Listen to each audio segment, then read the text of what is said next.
Donald Trump's latest order that slams the door shut on millions of citizens worldwide. Now, yesterday, he signed a presidential proclamation.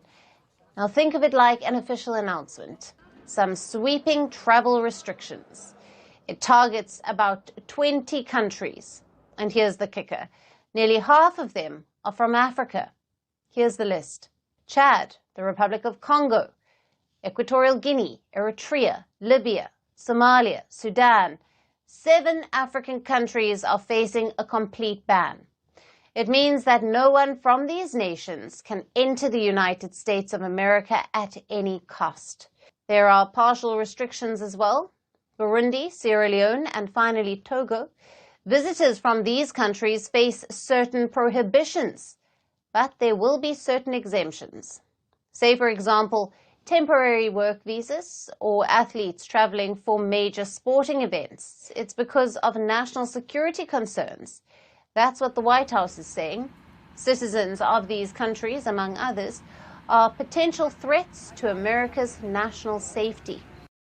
Taking a live look at the intersection of Alondra and Atlantic Avenue, where there is now a car on fire in the middle of the intersection. Maybe about 100 or so protesters gathered around that intersection, and the LA County Sheriff's Department standing their ground where they have been for the better part of the morning and the afternoon, pushing the crowd further away from the 710 freeway as they continued their protest. Again, this all started this morning across the LA River near the Home Depot on Alondra, and then the crowd was pushed and eventually mostly dispersed. These are basically the few that are left, the stragglers, if you will, who have continued to remain in the streets protesting the actions and the presence of federal authorities in this neighborhood, and this has now resulted in a car fire. That ladder truck now pulling into the intersection. The crowd is standing back.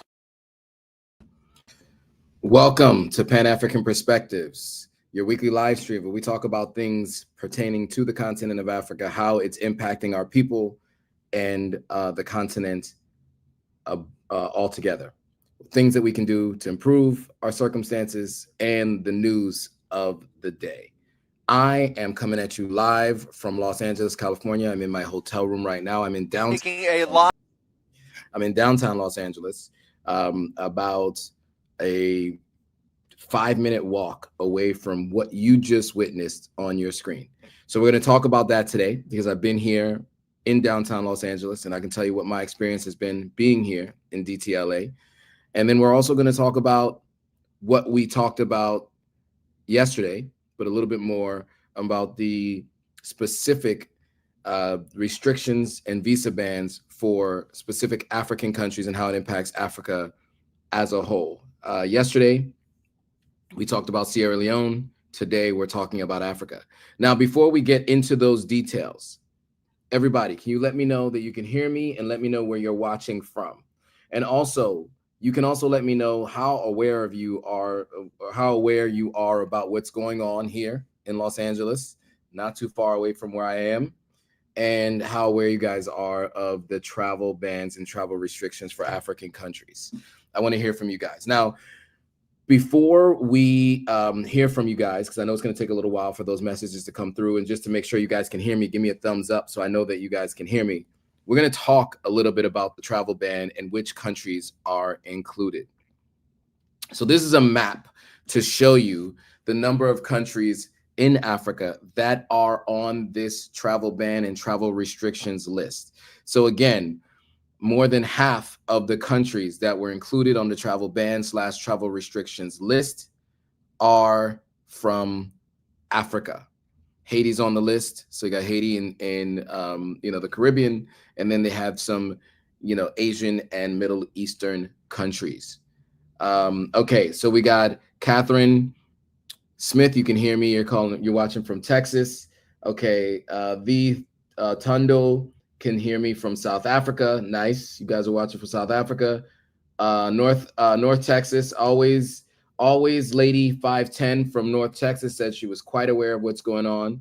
Okay, cool. So we got a couple of folks saying that they could hear what was going on. The Feral Dreamer says, I can hear you. I'm from Bowling Green, Kentucky. All right, cool. So let's get into it, right? Let's talk about what's going on. And Amber Nicole says you can hear me too. So let's talk about it. I want to start with the travel ban because I think this is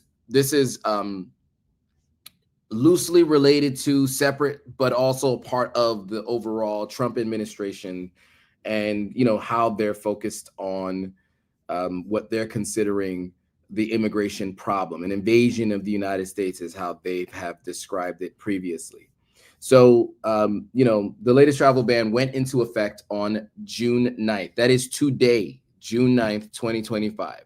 It imposes either full or partial entry restrictions on several African countries. So that's all we're focusing on right now. Now, the ban is part of a broader executive order targeting 19 nations, with a focus on Africa and Middle East. So as we mentioned, right, the list of the countries are as follows, that were completely and fully banned. And let me pull that up on the screen so you guys can actually see that. So that list includes Libya, Somalia, Sudan, Chad, Republic of Congo, Equatorial Guinea, and Eritrea. Now, if you look at what the reasons were for Libya and Somalia, they said for terrorism, and vetting deficiencies or lack of government control. For Sudan, the reason is visa overstays, lack of vetting, and civil conflict. Chad, they said high visa overstay rates. Republic of Congo, high visa overstay rates. Equatorial Guinea, high visa overstay rates. And Eritrea is also what they say, no criminal records, refusal to accept deportees. So that's who all got the full ban. That means that no visas at all will be issued for really any exception from any of those first few countries that I mentioned.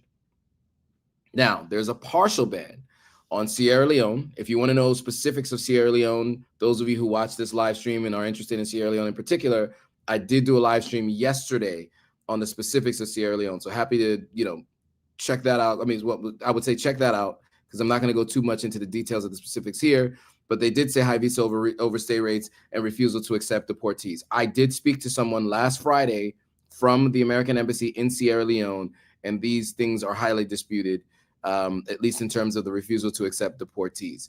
The high visa overstay rates we talked about, you guys can check out that live stream from yesterday. Burundi and Togo are also on the partial ban list. So what does the partial ban look like? What does that include, right? And so now, many times, the partial ban really means bans on most visas like student visas, immigrant visas, exchange visas. Sorry, not immigrant visas. Sorry, student visas, exchange visas, K-1 visas, right? The fiance visa. Those visas tend to be the ones that they say have high overstay rates, and that is why they do not want to continue to allow people from those countries into the United States. So he cited several justifications for targeting African countries. His first is national security / terrorism. He said some countries are described as having a significant presence of terrorists or as lacking government control over their territory, which is said to increase the risk of terrorism. By the way, if you are seeking asylum from a country, you have to be able to prove those things that I just said in national security and terrorism in those countries. But why are these people not getting, asylum? That's a question that has to be answered by the government of the United States. Visa overstay rates is another reason. Several African countries that were included in this list is included because they have what they call high visa overstay rates, meaning many citizens remain in the U.S. beyond their visa expiration. I mentioned Sierra Leone in particular.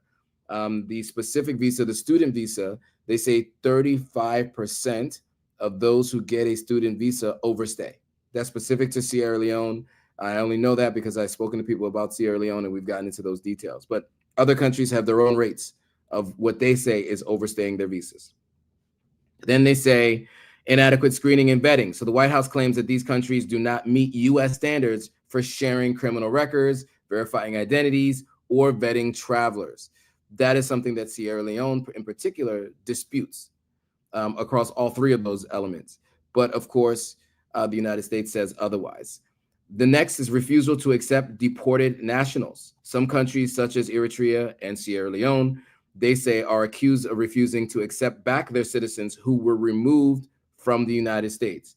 I mentioned this yesterday, in particular, in regards to Sierra Leone. There was a Haitian migrant that they tried to send to Sierra Leone because they probably confused them. Haiti and Sierra Leone are two completely different countries culturally. There are some similarities, of course, because we're all from of African descent, but these are, different countries. In fact, in Haiti, they speak a different Creole and they speak French, whereas in Sierra Leone, we speak Creole. So maybe that's the confusion. Who knows? But they tried to send a Haitian migrant to Sierra Leone. Sierra Leone did not accept or approve of that migrant to Sierra Leone, and many believe that that's the reason why they say they're refusing to take in their own citizens that were removed from the United States. And then civil conflict and instability, ongoing wars, and lack of stable governments is the reason for Somalia and Sudan. That's why they're cited in those bans. So that's what you see on screen here, right? You see here are the countries and here who is impacted. Now, I want to be very clear on what this means for these folks, right? So this means if this goes into effect today, let me tell you what I had been speaking to someone at the U.S. Embassy in Sierra Leone about on Friday. Each embassy was given notice on Friday that on Monday, if they have visas already set up and ready to deploy to individuals, those individuals will have to be in by a certain time on Monday. But most embassies have decided to just say you have to come in on Friday, from what I understand. Specifically in Sierra Leone, that's what happened. So if you were not around the capital city where the United States Embassy is in that country, to go pick up your visa that day, the visa you paid for, that you applied for, that you were approved for, will not be issued to you. They will destroy those after today. All right. And likely, if you did not go Friday, you weren't even going to be able to pick them up today. So meaning the day they were notified, which, by the way, Friday was a holiday in many African countries because it was a Muslim holiday. Many people were notified on the day of. Now, the American embassy was supposed to be closed on Friday in Sierra Leone at the very least, in many other African countries, but it was reopened because this notification came in at midnight Friday morning, and they had to scramble to try to get people their visas. If you did not pick up your visa, again, they do not get those visas. So if they paid $180 for those visas, went through a process of making sure there was enough money in the bank account, they started making plans because they knew that they were being issued a visa. If they did not get that visa that day, they no longer can enter the United States. They no longer have that visa. That's over with. People who are in the United States currently on one visa, planning to move over to another visa, are likely not going to get issued that new visa. Visa renewals are likely to stop on a lot of these instances and occasions. Now, that's on people that are banned in general. That's not, and then also that includes people who are on the visa restrictions. So, this obviously is something that caught the attention of many people around the world because there are folks who are looking to get visas to go to the United States. I mentioned this yesterday. I'll mention it again here because this may be a different audience. I know four people personally in the last 12 months that have attempted to get a United States visa, and they did not get the visa and they were not told why. Now, I'm starting to understand why such few people were offered visas. They were already restricting visas, and this was under the Biden administration and the Trump administration, right? This is not exclusive to just the Trump administration. The reduction in the number of visas being allowed for countries like Sierra Leone and others is the fact that they say these countries overstay their visas when they get visas to come to the United States. right? That is their reasoning for offering that. So that is what they said, and that is the case, right? And that's part of Trump's broader immigration policy, right? He came in promising to the people who voted for him that he was going to eliminate and fix what he called the migrant problem. The invasion of the United States is the way he described it, right? And so that's what he said he was going to do on day one. I do believe that they have a lot harder time doing that than they realize because of how many people are who are undocumented, who are actually doing the work that Americans don't want to do. A lot of the hard labor, working many long hours in the hot sun, on construction sites, on farms, etc. These are not the types of labor that Americans generally are used to doing. And so in general, you have foreigners who do them, who get paid under the table for less money than what the minimum wage would be or a living wage for many others, and they work these jobs. Now, what the political right in America tends to do is, they're good at showing the enemy to those folks who they want to vote for them. And one of their enemies is the immigrant population. And they use a couple of things to describe them as their enemies. One is crime. Two is stealing your jobs. These are the two things that they use to describe immigrants as doing in the United States, right? Now, to be clear, there's all kinds of talks about, and there's talks about them getting specific special benefits, et cetera, which has happened in New York. You saw that many migrants were put into hotels for months on end, and so that had a lot of folks who are also immigrants but had gone through the legal process. They themselves ended up deciding to vote for Trump because they felt like the illegal immigrants were making them look bad, and they were getting negatively impacted by it. I don't think people are very aware, but there are Dominican populations, Puerto Rican populations in New York. There are Mexican populations in Texas, in California. There are Cuban populations in Florida, and all those groups everywhere. But that's just kind of the larger groups in those areas. Those groups in larger percentages than in history voted for Trump because of that reason I just described. Okay. There's also those from African communities that do the same thing. There are people who want to assimilate into the United States, and they feel that other people are making that more difficult for them. Now, it's up to you guys to decide whether you think they should care about assimilating and they should feel that way. But that is the reason why people vote for folks who are going to, quote unquote, solve the immigration problem, right? So now you have a situation where you have a president who has made these promises on the campaign trail and found that it's a little bit more challenging than he initially anticipated, quote unquote, solving this problem. So what can he do to show that he's solving the problem? He sent 3 planes to El Salvador, put them all in prison. 30% of those we know did have criminal records. The other 70%, they're not sure. And at least 3 of them were improperly sent there, right? We know that for sure. You do ICE raids, make them public. Excuse me. So that acts as a deterrent, right? Now, Africans, in this instance, in terms of these ICE raids,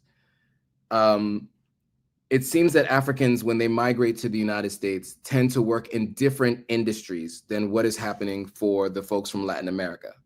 And so they're not getting picked up as often in some of the new places that ICE raids have been happening. There was a Home Depot here in Los Angeles where there was an ICE raid that happened.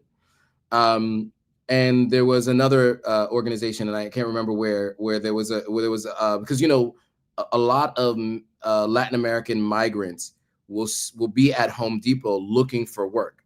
folks need somebody to put together that thing they bought from Home Depot, right? And instead of going to TaskRabbit or something like that, they will just get somebody from the parking lot. Or there are folks who are in the construction business who want to lower their cost of doing construction. So they will go to a Home Depot parking lot and they'll grab a bunch of folks, and they don't really care where they're from and if they have the right to work in the United States, right?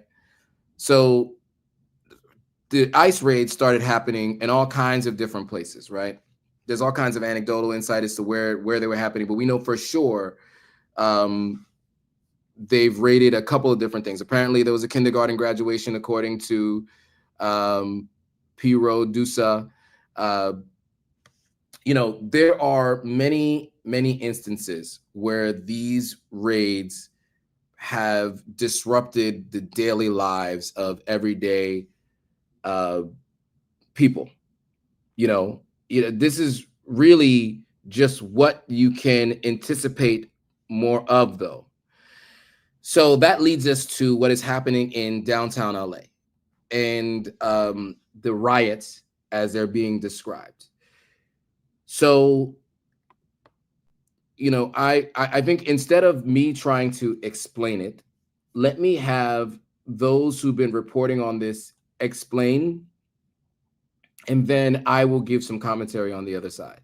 To this place, let's go ahead and put these images of unrest. These are all coming from last night out of LA County. Trump has, for the first time since 1992, federalized the National Guard. And this is the first time it's been federalized over the objections of the state governor for the first time since 1965. We're going to talk a lot about the legal pretext here. A lot of legal analysts say that this is illegal. Certainly Gavin Newsom is saying that this is illegal. But you can see here, this is just from last night. There were a bunch of Waymos that apparently they were like calling the Waymos to the protest and then setting the Waymos on fire. The Mexican flags flying here, that has become, something that a lot of the right have certainly seized upon. So wild images that you can see in the streets as protesters are clashing with. This is largely LAPD, even though the National Guard was brought in yesterday. My understanding is the National Guard mostly stayed around the federal building. Here, obviously, you can see these Waymos set on fire as well. And so while we continue to roll these images, I can just explain a little bit of how we got to this place. So the Trump administration, obviously, they ran on mass deportation. They have really upped the ante in recent days. Stephen Miller apparently went into an ICE meeting, was berating everybody for focusing on criminals and said, no, you need to go into the workplaces, go into the Home Depots. And that is exactly what ICE has been doing. So the initial protest kicked off at two locations in and near LA. You had a garment manufacturer where there was an ongoing ICE raid, and you had a Home Depot where ICE was massing, and there was an expectation that there would be a raid. You have migrants who hang out there in the parking lot looking for work, et cetera. So protests begin, and there's a pretty aggressive response from the LAPD, and you have large tensions in the community, and you have people that begin to throw rocks back, and it just escalates from here.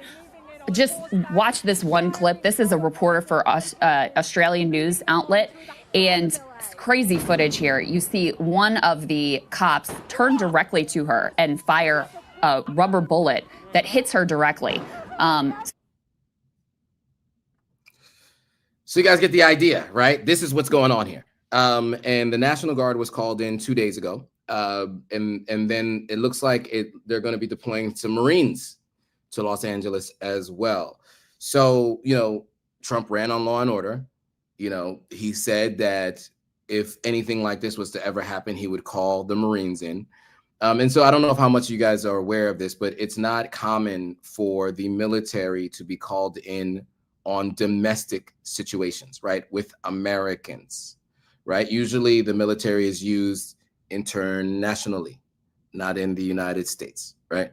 So that is, obviously rare. In rare times, it does happen where you bring in, like the LA riots in the early 1990s. The military was brought in to try to quell what was happening there. So, you know, there are a lot of questions around these quote unquote riots. And so what you saw there was mostly Waymo vehicles that they brought in. And why was Waymo targeted? So Waymo is a driverless vehicle taxi service, right? Where it's like the next evolution of Uber. If you wanted to order a car to take you to somewhere, you can order a Waymo vehicle. That Waymo vehicle can pick you up and take you to where you're going. Apparently, some of these people took issue with that taking jobs from people. And so that got thrown into the mix on this. Now, Peanut Butter Cup says, get all illegal aliens out of our country. Now, let's keep in mind that the people who came here, who in fact decided to call the United States of America, the United States of America, were illegal aliens themselves, right? They came and took land from people who were living here comfortably and peacefully, generally peacefully, for thousands of years, millions of years. And those Europeans that came here took that land, right? Remember that. Remember that. So that's Peanut Butter Cup. Just keep that in mind. Number one. Number two, you have to remember that many of the situations where people are looking to leave the United States and come to the United States to stay in the United States, the cause of them wanting to leave their countries in large part is from the United States. So for example, Libya is on the list of banned countries because they have terrorists. Now, do you understand that the United States is the reason why Libya is in the position it's in today? Because the United States actually overthrew Muammar Gaddafi, who was, not running Libya the way the United States wanted him to, but it was a thriving country. And they, the American government stepped in and assisted a coup that overthrew him and unceremoniously unalived him in public in a very brutal and disgusting way. Now their country is in chaos. It's where all the human trafficking happens through Africa. Iran is also on that list, if I'm not mistaken. The United States has been meddling in Iran for a long time too. The countries, Haiti is on that list. And it's interesting that all these countries are on the list that the United States had taken some part in overthrowing someone that they did not like and then destabilizing that country, but now telling those people they can't come to the country that destabilized their country. I find it ironic, interesting, important to call out, something to think about for all of you who think this idea of getting rid of all of our illegal aliens. So now people want to come to the United States for a better life. They don't always get a better life, right? But they do try to come to the United States for a better life. When they come to the U.S., especially people in the situation that we've been talking about over the last few months and seeking asylum. I spoke to somebody yesterday who is a translator for people who are seeking asylum. She's a translator for the Department of Homeland Security, or at least she deals with the Department of Homeland Security. And she was talking to me about how the processes work, right? And so you can apply for asylum from another country, get an asylum appointment, then come to the border to get that appointment. Or some people just go straight to the border and try to seek asylum. Now, if you apply outside the country, they allow you to enter the country and then you go through a process. If you show up at the border, they'll detain you and still allow you to go through that process. What happened in some cases is people were detained at the border who are applying for asylum and sent to El Salvador prison to that. So what is it? CICOT? It's called CICOT. The El Salvador prison, known for torturing and never allowing people out of, like, it's an unlimited prison sentence there. And that is because as soon as you enter the United States without a visa appointment, you technically are illegally here, which means you have broken the law. And the United States current administration believes that the best way to curb illegal entry is to do it the cruel way, to scare people, right? The idea is to get people to think, if I go there, that might happen to me, so I should not go there. That's their belief system. So there's a lot of comments. Let's get to them.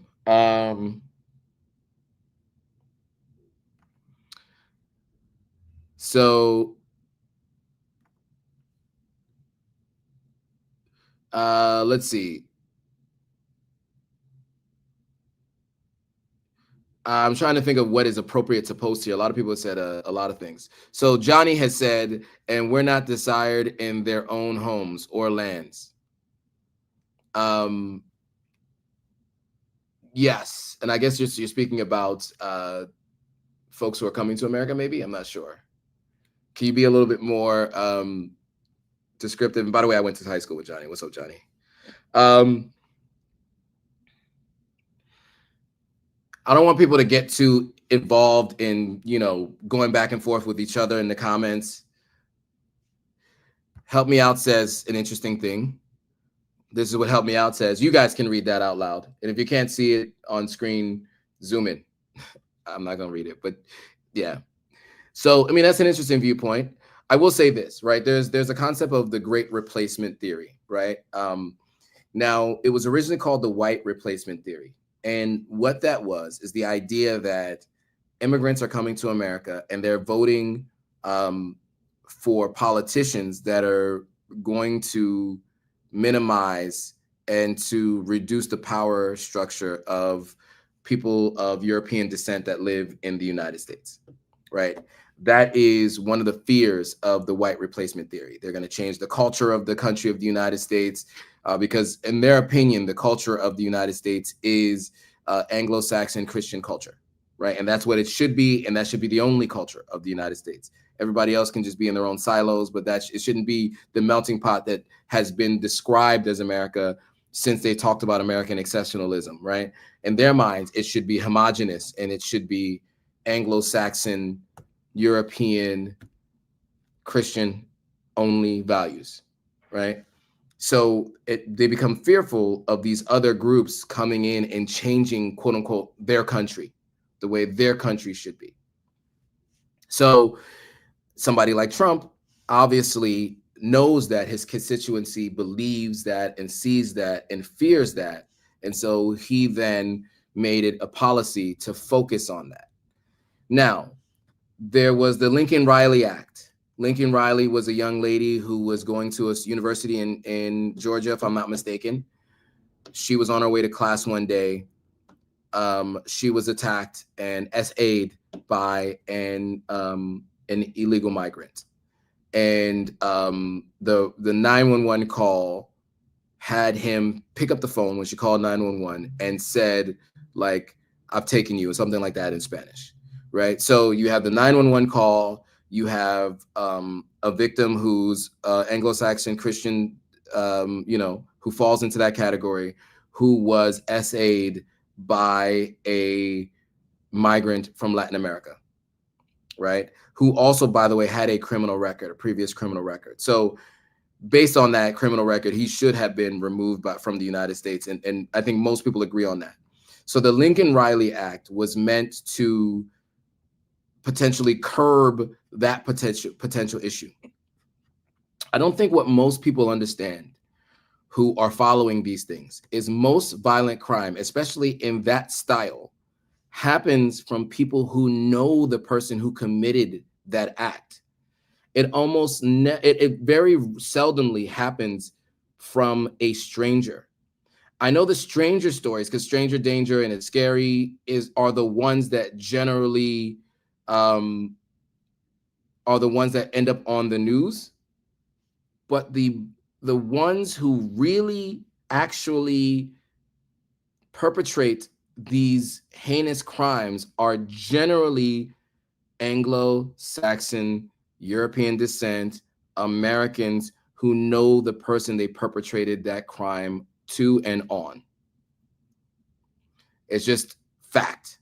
And it doesn't matter what side of the political aisle you're on, what you believe, what you don't believe, all numbers support that. In large numbers, that's the case.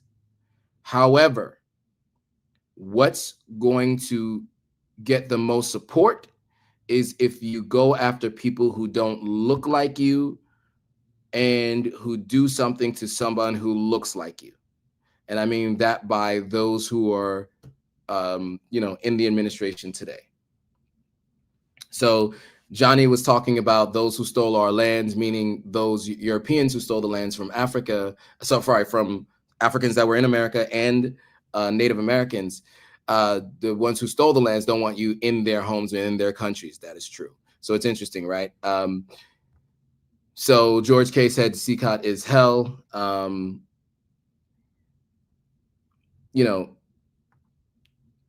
This is really, really an interesting time in America. There was lots of talk before this recent election for president in the United States that there was a potential for like a civil war, right? And I'm not sure that I'm ready to say that that's about to happen or going to happen. I do think that it takes a lot for that to happen, but I do think we can expect more civil unrest. Excuse me. We can expect more civil unrest throughout the next 3+ years of this current administration, and if there are more administrations that follow in this same vein, because the way that they're going after people is one that is disruptive to everyone else's everyday lives, right? I think, look, I think everybody can agree if somebody is committing multiple crimes and it's proven that they're committing crimes and they are not from the country that they're committing the crimes in, I think most people would agree that that person should be removed and sent back to the country of origin, right? But if we're talking about folks that are looking to improve their lives and are improving American lives, right? That I think is something that, should be taken into consideration when determining who to go after, right? I mean, the way that they're going after these people with these raids, they're forcibly going into places and, they're approaching these people as if they committed crimes, many of whom are just people who overstayed a visa, right? We're talking about people who've overstayed visas. That is the crime that they committed. And the way that they're going after them, it's an approach that you would expect to see for someone who actually committed crimes. So Cotton Top says, civil unrest by whom? It's a good question. So when I say civil unrest, I generally mean whenever there's a protest, there's either agitators, instigators, and or people with nothing better to do who add to the violence of these situations. These protests are largely, go on without a hitch, largely peaceful. There are just that 3% of people who may not even know what the protest is about, may not even be involved at all in the protest, but are there to be agitators. Now, there's all kinds of thoughts about who gives them money to be agitators. There's questions about how all these bricks and cement blocks end up at these places. There's a lot of questions about that. Even with January 6th, with everything that happened there, apparently there were FBI agents that were, in middle of investigations in the crowd and were actually around to watch everything, but did not help to stop it. So who knows where the civil unrest will come from, but it's anticipated that it will be there because there are going to be more and more people who are dissatisfied with what's happening. And as long as there's a large gathering, that gives the opportunity for those who are up to no good to go there and make issues happen. This is an interesting perspective. P. Rodusa said, Black people ignoring protests is why California happened. And you mean Los Angeles. So I think what you're trying to say is because it's not organized, right? There aren't any specific laws that they're looking to change, etc. What you found with, like, let's say George Floyd, whatever you believe about that, with Black Lives Matter, whatever you think about the organization, which it had some issues for sure. There were requests, there were specific processes that had gone through, many of which they had gotten, because so in America, you have the freedom of speech and assembly, right? That is the First Amendment to the entire Constitution of the United States, as you guys know.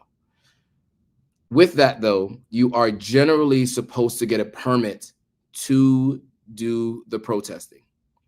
What you find is that a lot of times with these protests, if it's not organized, you don't get a permit first, that's a problem. Or if you get a permit, it is to stay in a specific area, right? There is a specific jurisdiction area that you can be in once you get that permit, and people sometimes move on beyond that. And so that's what causes some of these challenges. But back to that point, I do think that there should have been better organization. So for example, somebody said this to me yesterday, and I think that was really smart. So she's someone who I think generally supports the American administration. She's a Latino person. And I'm presuming that only because of the discussion that we had and her sources of news, because I walked into a place where she was listening to a particular podcast. But she said something that was really smart. She said, if you guys are going to do this, you should take the bullhorn, turn it towards Home Depot, and say to them, here are your rights if you are detained. Here's what you need to do in order to ensure that you can continue to be here, etc. Instead, what we found was mostly focusing the efforts on the National Guard, the upsetness that the National Guard is coming in, protesting in front of the police. And what we haven't gotten is any one or two representatives to come out and say, here is what we are protesting for. Here's what we're looking to change. Here's what we need to see differently. And that, of course, gives more reason for the Trump administration and now the military and the National Guard and the police, the LAPD, to forcibly push back against protesters and some of those who are bringing in the civil unrest. So, look, somebody says, we must put ourselves in their shoes. If it were us, we would want mercy.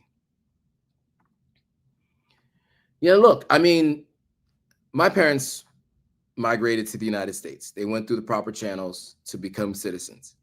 I know how difficult it was for them in this country. And I know, we had a family friend, prior to ICE, there was another organization. I can't remember what it was called before ICE, but he had overstayed a visa. He was here on I don't know if it was a student visa, what visa it was, but this is under the Bush administration. And he had children here in the United States. He had married a French national. She was also from Ivory Coast. They're Ivorian. She was also from the Ivory Coast, but she also had French citizenship. And so, but they were living here in the United States. And they kicked in the door and arrested him. And, and it was not like a peaceful arrest. I mean, it wasn't like, hello, is this person here? We'd like to speak to him. It was like kicking the door. They had a warrant, gripped him up, put him in cuffs. Obviously it's a core memory for the children. It was shocking to the children, lots of tears, screaming, crying, the whole thing. Within 3 days, he was on his way to Ivory Coast. Now he lives in Germany, and between Germany and France, and he's working there. And he goes to see his family in Germany. The family is in Germany. The children born in the United States are able to come back to the U.S. and because they have birthright citizenship, so they can come back to the United States, go to school, all that kind of stuff. But it was a traumatic experience, and so I remember hearing about that. I was probably about 21 or 20 years old.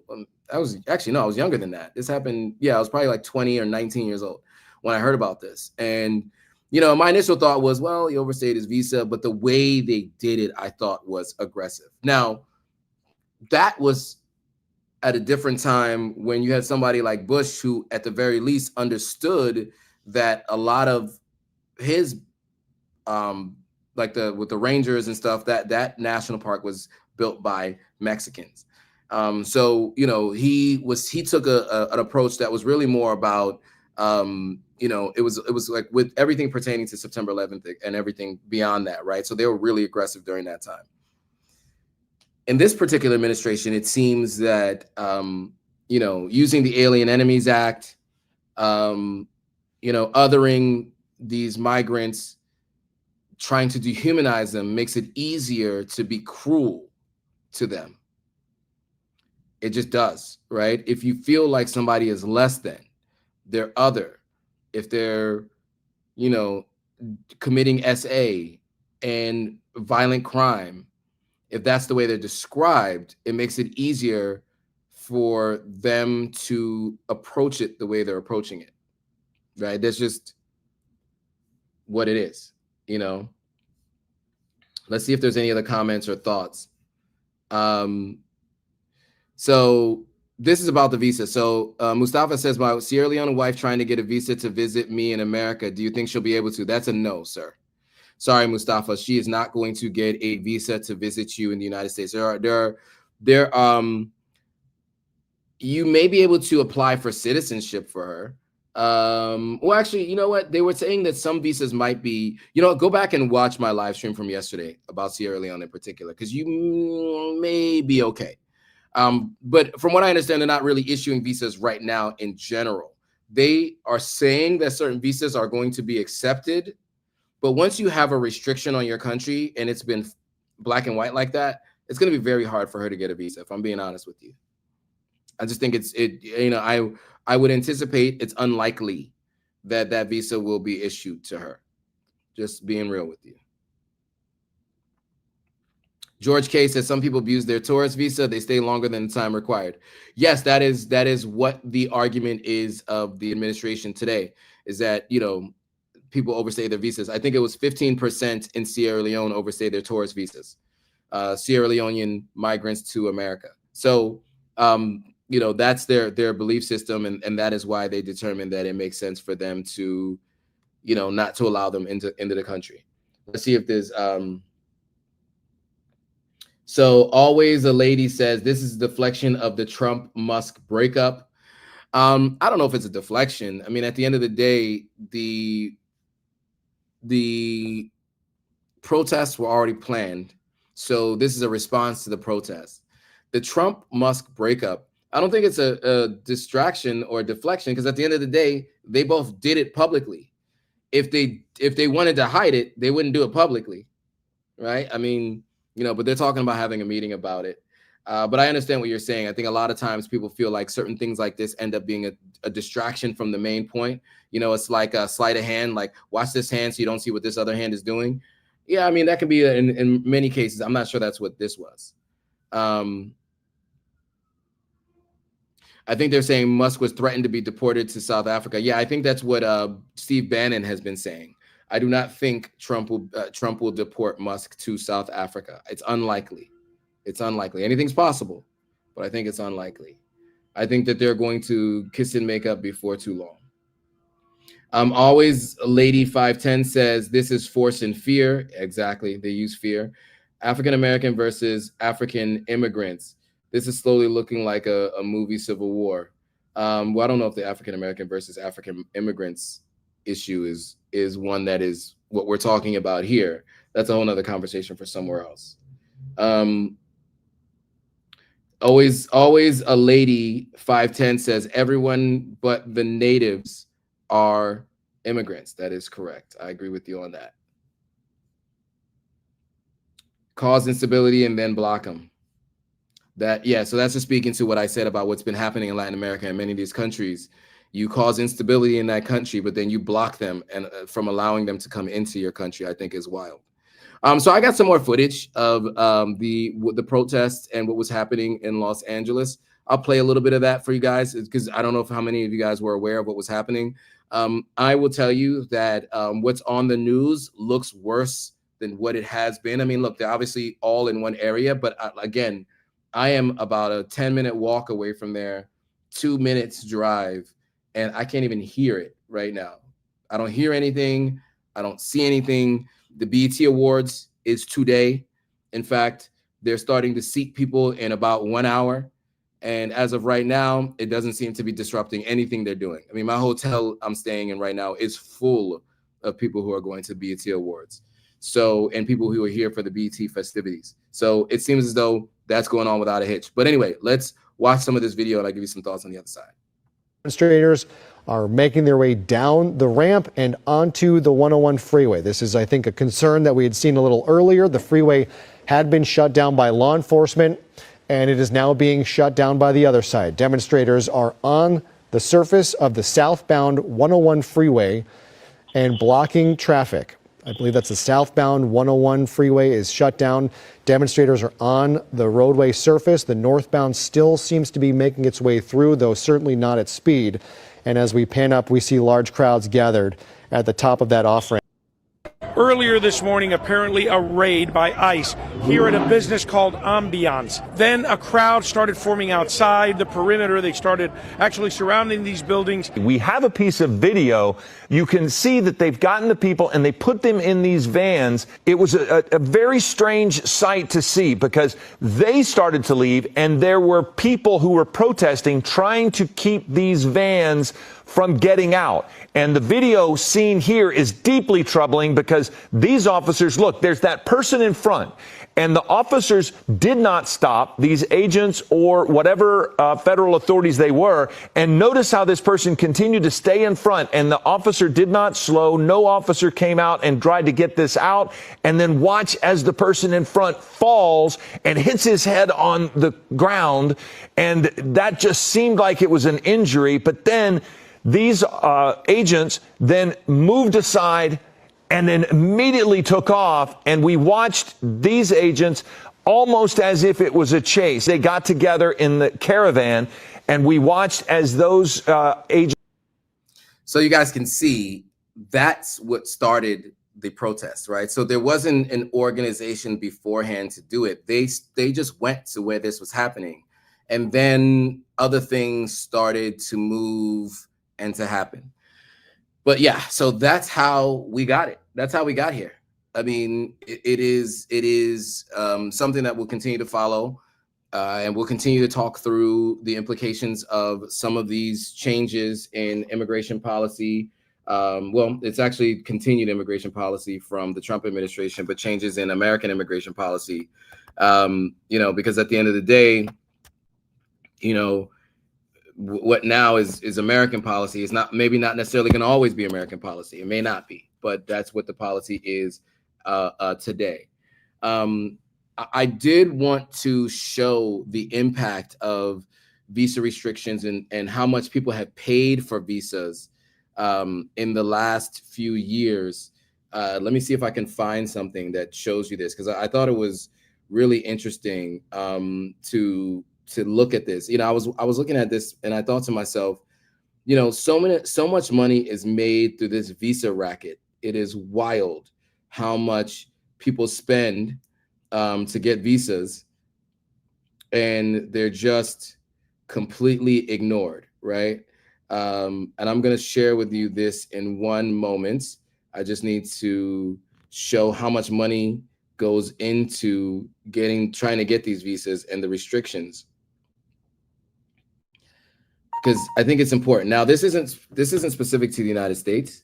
This is going to be more specific to the EU. But I think it's a good place to kind of watch and see how much money has been lost by these folks. So let me pull this up on screen really quickly, because this is something that I thought was useful and helpful. So, most folks, so here we go. Let's put that up on the screen. So to the EU, estimated cost of rejection. So what that means is you pay for the visa, but you do not get issued a visa.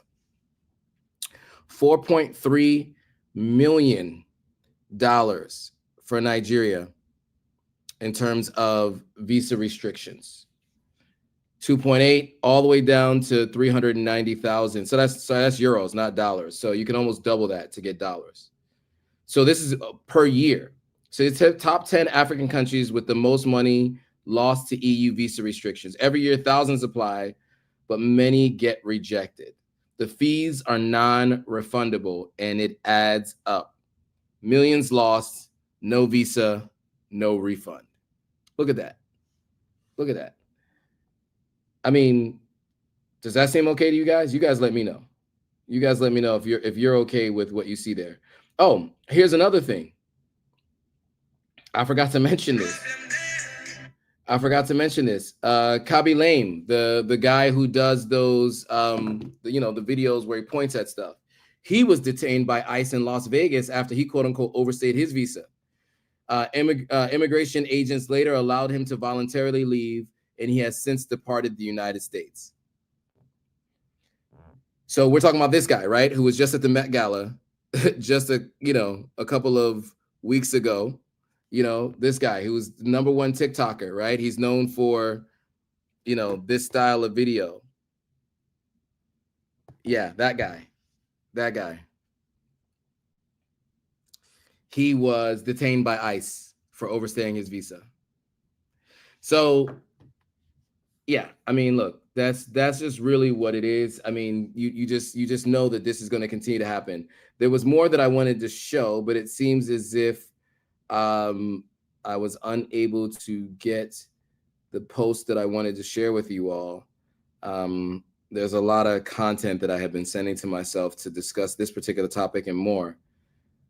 But you know what? We'll leave it at that. I mean, it's been a long enough live stream. We got tons of comments, and I appreciate you guys all engaging. I don't know if there's any final words and thoughts that anybody has. I don't know. I think that it's time. I saw a YouTube video where they discriminate, and they said to speak Creole and they're not from the country and they get money and have better car than someone else. I'm not really sure. George K is talking about something. I'm not sure. But he must be talking about some channel. I don't know what he's talking about. So to be clear, for those who are watching and who are reading the comments, I don't know if George K, are you speaking about this channel? Let's address this. First of all, let's address this before we go, because I don't want anybody who's reading this who are new to the channel to see this and understand it. George K, are you speaking about my channel in particular? So because George K put this up, he said, this channel is example of hate of African American. Oh, okay, that channel, specific Minister Jap Network. Okay, I don't know about that channel. I'm not prepared. I'm not aware of that channel. So we won't talk about that channel. I'm not aware of that channel. I don't know what they're up to. I thought you were talking about this particular channel, but you were talking about that channel. Got it. All right, no problem. Okay, so look, guys, I want to thank you guys all for watching and staying on this long. If you found this useful, make sure you share this with anybody you know who's trying to figure out what is going on with these African visa bans and restrictions. If you know anybody who wants to know what is going on with the the LA, what they're calling the new LA riots here and what's happening here, you can share this with them. I will keep you guys posted. Next week, we'll probably talk about this a bit. If I'm not mistaken, next week or the week after, I do have an interview that I'm going to be doing with somebody who's doing some incredible stuff on the continent, and I want to get her story in front of all of you guys. So stay tuned for that. More to come on that. We have no more live streams. Oh, we have one more live stream this week. Tomorrow, we will have This Month in Africa with African Stream and Inem Richardson, and we are going to do a deep dive into Ibrahim Traore, what he's been up to, what has he done, what are the accusations against him, what are people saying he's done well from people on the ground and from firsthand accounts. So stay tuned for that if you want to hear more about what Traore has been up to and what he's been accused of, because it is really interesting, and we're going to talk about all of it then. So with that, guys, I want to say thank you for watching. I will see you all on the next video.